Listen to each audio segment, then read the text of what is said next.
It is the moment that could define the legacy of two leaders and the future of an entire region. A high-stakes summit held behind the closed doors of the presidential villa in Abuja, just hours after a frightening attack on a government convoy in Imo State. If you're watching this, you are witnessing history in real time because the political chessboard has shifted dramatically. The headline is confirmed. President Bola Ahmed Tinubu meets Governor Alex Otti over efforts to secure the release of Nnamdi Kanu.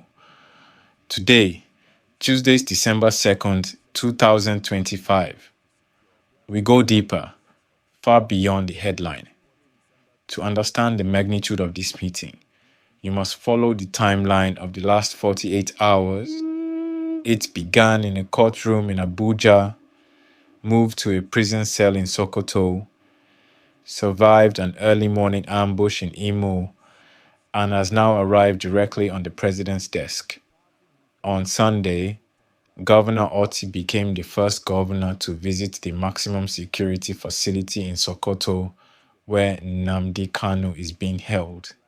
He did not go for a courtesy call.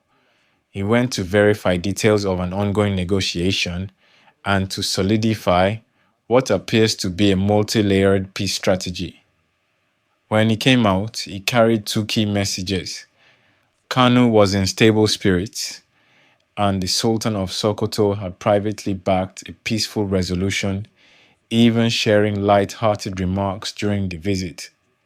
For Otti, this was not just a visit, it was a diplomatic breakthrough, showing he could build a bridge between southeastern frustrations and northern traditional institutions, the IMO attack and the shift in psychology. Then, just this morning, Governor Otti's advance team was attacked near the Sam Mbakwe Airport in Imo State.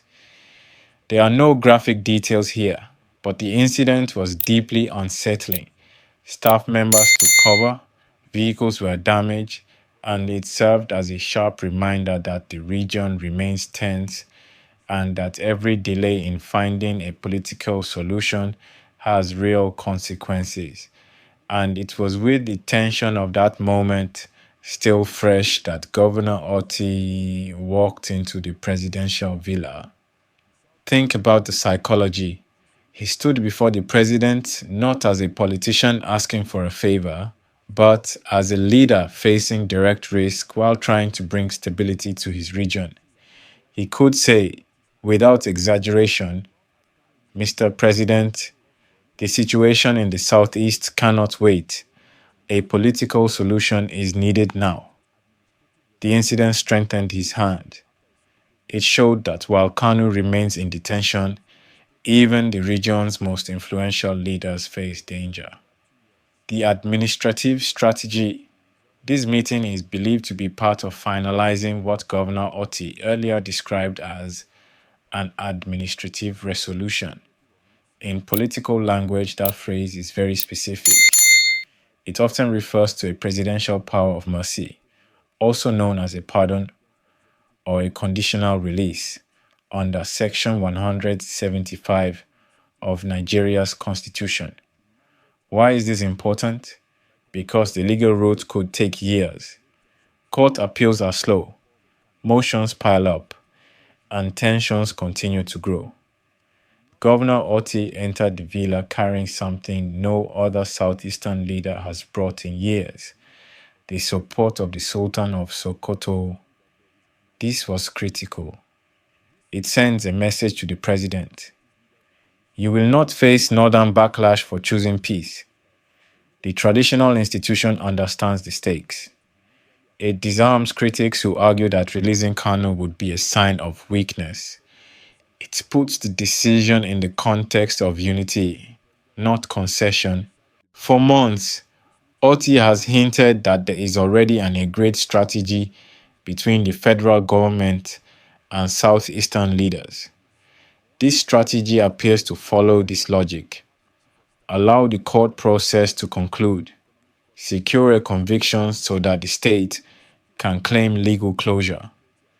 then activate an administrative resolution from the executive arm. Now that Kanu had been sentenced, that first part is complete. The Southeast believes it has fulfilled its end of the bargain.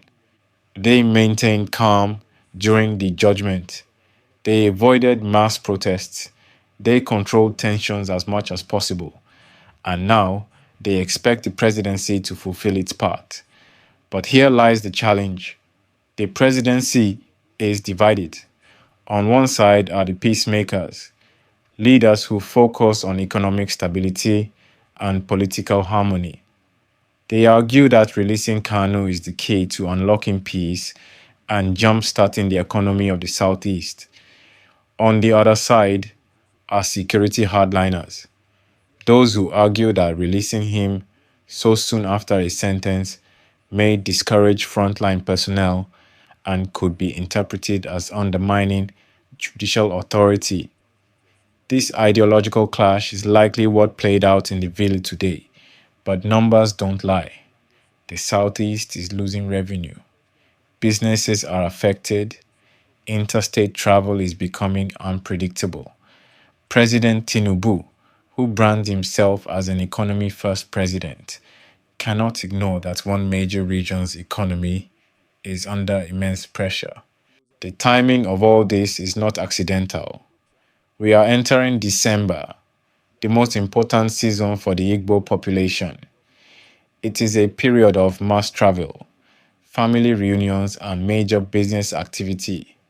If Kanu is still in Sokoto through Christmas, there is a real fear that unofficial groups could attempt to impose new restrictions that may disrupt the entire festive period.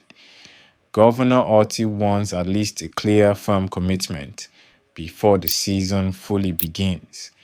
He understands that without certainty, December could become unpredictable. Official statements after the meeting may sound diplomatic, but the body language speaks louder. The speed of the presidential audience, the timing, just after the Sokoto visit, the urgency, right after an attack in Imo, all indicate one thing. The Kanu issue has moved to the top of the president's priority list. It is no longer a purely legal issue. It is now a national stability issue. The Sultan's influence has become the unexpected key. The attack has become the wake-up call, and Governor Otti stands at the center as the bridge between two political worlds. So, here is the real question. Will President Tinubu walk across that bridge?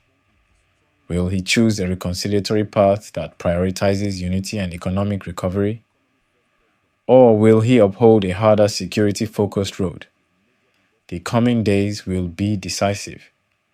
Watch for two possible signals: an announcement from the Ministry of Justice, or a medically related transfer that could lead to a controlled form of release. The strategy is active. The players are aligned. And for the first time in many years, the door to a political solution appears to be opening. Tell us, do you believe the president will follow through on this strategy? Share your thoughts in the comments. Stay informed. Stay safe. This is Truthline Africa.